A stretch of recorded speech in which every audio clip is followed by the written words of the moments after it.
കഴിഞ്ഞ കുറച്ച് കാലമായിട്ട് ഞാൻ റിസർച്ച് ചെയ്യുന്ന ഒരു ടോപ്പിക്കാണ് സെൽഫ് ലവ്. എന്താണ് ഈ സെൽഫ് ലവ്? സിമ്പിൾ ആയിട്ട് പറഞ്ഞാൽ സ്വയം സ്നേഹിക്കുക. ഇനി കുറച്ച് ഡീപ്പായിട്ട് പറഞ്ഞാലോ, വെറും 5 സ്റ്റെപ്സിലൂടെ സെൽഫ് ലവ് എങ്ങനെ അച്ചീവ് ചെയ്യാമെന്ന് ഞാൻ പറഞ്ഞു തരട്ടെ. Step 1, accept your self.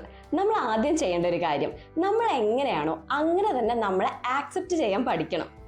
എന്റെ സ്ട്രെങ്ത്തും വീക്ക്നെസ്സും ഇംപെർഫെക്ഷൻസും എല്ലാം കൂടി ചേർന്നതാണ് എന്റെ യുണീക്നെസ്. ഇതാണ് ഞാൻ എന്ന തിരിച്ചറിവിലാണ് സെൽഫ് ലവ് സ്റ്റാർട്ട് ചെയ്യുന്നത്. പിന്നെ നമ്മളെ മറ്റുള്ളവരായിട്ട് ഒരിക്കലും കമ്പയർ ചെയ്യരുത്. കാരണം ഈ ഒരു കമ്പാരിസൺ നമ്മളിൽ ഒരു ഇൻഫീരിയോറിറ്റി കോംപ്ലക്സ് ഉണ്ടാക്കാൻ മാത്രമേ സഹായിക്കുള്ളൂ. നമുക്ക് വേണമെങ്കിൽ നമ്മളെ തന്നെ കമ്പയർ ചെയ്യാം, നമ്മുടെ പാസ്റ്റും പ്രസന്റും വെച്ചിട്ട്. അങ്ങനെ നമുക്ക് നമ്മുടെ തന്നെ ഒരു ബെറ്റർ വേർഷൻ ആയിട്ട് മാറാൻ കഴിയും. Step 2, distance your self from negative people. നമുക്ക് ചുറ്റും ഒരു പോസിറ്റീവ് എൻവയോൺമെന്റ് ക്രിയേറ്റ് ചെയ്യണം. അതിനുവേണ്ടി ഫസ്റ്റ് ചെയ്യേണ്ട കാര്യം നമ്മുടെ ലൈഫിലെ നെഗറ്റീവ് ആയിട്ടുള്ള ആളുകളെ എടുത്ത് പുറത്തിടുക എന്നുള്ളതാ. ചില ആളുകളുണ്ട് ഒന്നിലൊരു നന്മ കാണാതെ എന്തിനും ഒരു കുറ്റം മാത്രം കണ്ടുപിടിക്കുന്നവര്. അതുപോലെ ചിലരുണ്ട് അവരുടെ അപ്പിയറൻസും കഴിവും വെച്ച് നമ്മളെ കമ്പയർ ചെയ്ത് നമ്മളിലൊരു ഇൻസെക്യൂരിറ്റി ഉണ്ടാക്കുന്ന ടൈപ്പ് ആളുകൾ. വേറെ ചിലരുണ്ട് നമ്മളെ എപ്പോ കണ്ടാലും ബോഡി ഷേമിങ് ചെയ്യുന്ന ആളുകൾ. ഇങ്ങനെയുള്ള ആളുകളിൽ നിന്നൊക്കെ കുറച്ച് ഡിസ്റ്റൻസ് കീപ്പ് ചെയ്യുന്നത് ഒരു കൈൻഡ് ഓഫ് സെൽഫ് ലവ് തന്നെയാണ്. Step 3, make your self A priority.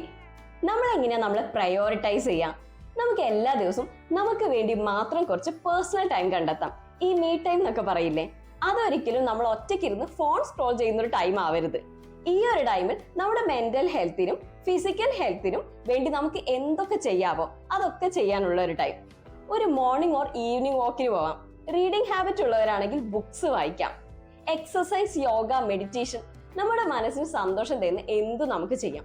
ഇതിലൂടെ നമ്മൾ നമുക്ക് വേണ്ടി തന്നെ എന്തൊക്കെയോ എഫേർട്സ് എടുക്കുന്നുണ്ട് എന്നുള്ളൊരു സാറ്റിസ്ഫാക്ഷൻ ഉണ്ടാവും. അത് തന്നെ നമ്മൾ ഭയങ്കര ഹാപ്പി ആൻഡ് പോസിറ്റീവ് ആക്കി വെക്കാൻ സഹായിക്കും. Step 4, learn to enjoy your own company. ചില ആളുകളുണ്ട് അവർക്കൊന്നും ഒറ്റയ്ക്ക് ഇരിക്കാനേ ഇഷ്ടമുണ്ടാവില്ല.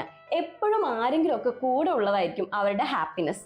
അതിൻ്റെ ഒരു പ്രധാന കാരണം എന്ന് പറയുന്നത് ഒറ്റയ്ക്ക് ഇരിക്കുമ്പോഴൊക്കെ അവരുടെ മൈൻഡിൽ പലതരം നെഗറ്റീവ് തോട്ട്സ് ആയിരിക്കും വരിക.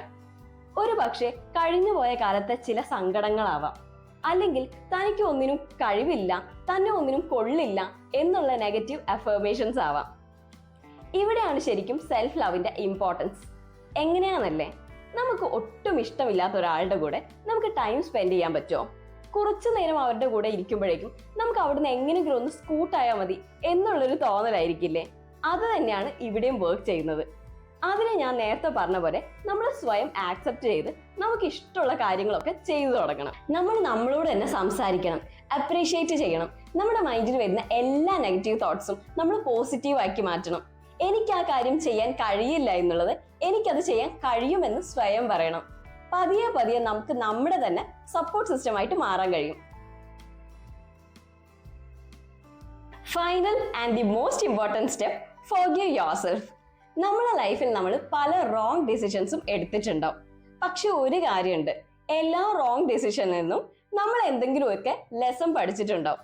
ഈ ഒരു ലെസൺ നമുക്കൊരു ഗെയിൻ അല്ലേ? മുന്നോട്ടുള്ള ജീവിതത്തിൽ അത് ആവർത്തിക്കാതിരിക്കാൻ നമ്മൾ അത് ഹെൽപ്പ് ചെയ്യില്ലേ?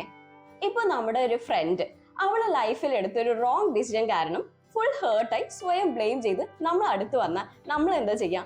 നമ്മൾ അവരെ ബ്ലെയിം ചെയ്യോ? ഇല്ലല്ലോ. ആ ഒരു സിറ്റുവേഷനിൽ നിന്ന് എങ്ങനെയെങ്കിലും അവരെ ഒന്ന് പുറത്തു കൊണ്ടുവരാനല്ലേ ശ്രമിക്കാം. പക്ഷെ അതേ സിറ്റുവേഷനിൽ നമ്മളായിരുന്നെങ്കിൽ നമുക്കതിന് പറ്റുന്നില്ല. കാരണം ഒരു ഫ്രണ്ടിനോട് കാണിക്കുന്ന കൺസിഡറേഷൻ പോലും നമുക്ക് നമ്മളോടില്ല. ഈ ഒരു മൈൻഡ് സെറ്റ് ആണ് മാറണ്ടേ. Treat yourself like a friend. നമ്മൾ മറ്റൊരാളെ ഫോർഗീവ് ചെയ്യുന്ന പോലെ തന്നെ ഇമ്പോർട്ടൻ്റ് ആണ് സ്വയം ഫോർഗീവ് ചെയ്ത് മുന്നോട്ട് പോവുക എന്ന് പറയുന്നത്. ഇത്രയും നേരം സെൽഫ് ലവ് എന്താണെന്ന് പറഞ്ഞു. ഇനി പലർക്കും ഉള്ളൊരു ഡൗട്ടാണ്, നമ്മൾ സ്വയം സ്നേഹിക്കുക എന്ന് പറയുന്നത് ഒരുതരം സെൽഫിഷ്നെസ് അല്ലേന്ന്. ആണോ? അല്ല.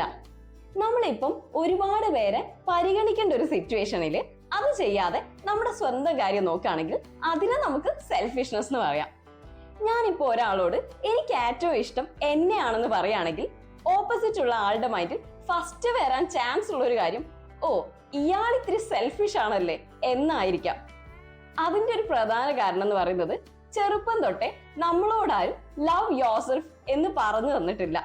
നമ്മൾ കണ്ടതും കേട്ടതും എല്ലാവരും സ്നേഹിക്കുക, മറ്റുള്ളവരെ സ്നേഹിക്കപ്പെടുക. ശരിയാണ്, നമ്മൾ എല്ലാവരും സ്നേഹിക്കണം. പക്ഷെ അതിൻ്റെ ഇടയിൽ നമ്മൾ ഒരിക്കലും നമ്മളെ സ്നേഹിക്കാൻ മറന്നു പോകരുത്.